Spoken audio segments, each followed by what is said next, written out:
தலைப்பு: நம்ம ஊரின் இனிய குழந்தை பருவம். இன்றைய காலத்தில் சிறிய குழந்தைகள் முதல் பெரியவர்கள் வரை அனைவரும் ஸ்மார்ட் போன்களுக்கு அடிமையாகி வருகின்றனர். ஆனால் முன்னாள் காலங்களில் வாழ்க்கை மிகவும் எளிமையானதாய் இருந்தாலும் அது அளவற்ற மகிழ்ச்சியால் நிரம்பியிருந்தது. அந்த நாட்களில் சிறுவர்கள் வெயிலை கூட பொருட்படுத்தாமல் வெளியே சென்று நண்பர்களுடன் விளையாடுவார்கள். பம்பரம், பாண்டி, கோட்டிப்புல், கபடி, கோகோ, கில்லி டண்டா, கண்ணாமூச்சி, கிரிக்கெட், கோலி, பட்டம் விடுதல் போன்ற விளையாட்டுகள் தினசரி நிகழ்ந்தன. பனைமரத்தில் ஏறி நுங்கு சாப்பிட்டு அதன் ஓட்டையை வைத்து சிறிய வண்டிகளை உருவாக்கி விளையாடுவார்கள்.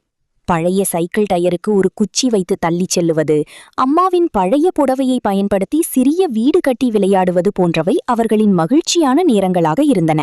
மாலை நேரத்தில் வயலுக்கு சென்று நெற்பயிருக்கு தண்ணீர் வைப்பதற்காக பெரியவர்களுக்கு உதவுவார்கள்.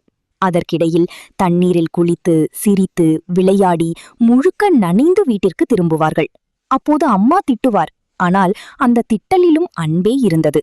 வீட்டிற்கு வந்து குளித்து சூடான தீநீர் குடித்துவிட்டு பின்னர் பாட்டியிடம் சிறிது பணம் வாங்கி ஊரில் இருக்கும் சிறிய பெட்டிக்கடைக்கு சென்று தேன் மிட்டாய், நிலா பிஸ்கெட், நெய் பிஸ்கெட், கமர்கட்டு போன்றவற்றை வாங்கி சாப்பிடுவார்கள். சாப்பிட சாப்பிட பேசிக்கொண்டே மெதுவாக வீட்டிற்கு நடந்து வருவார்கள்.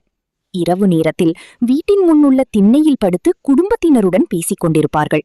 பாட்டியும் தாத்தாவும் பழைய கால கதைகளை சொல்லுவார்கள். அந்த கதைகளை கேட்டு மனம் நிறைந்து மகிழ்ச்சியுடன் தூங்கிவிடுவார்கள். அந்த இனிய நாட்கள் மீண்டும் திரும்ப வராது. ஆனால் அந்த நினைவுகள் என்றுமே நம் மனதில் வாழ்ந்து கொண்டே இருக்கும்.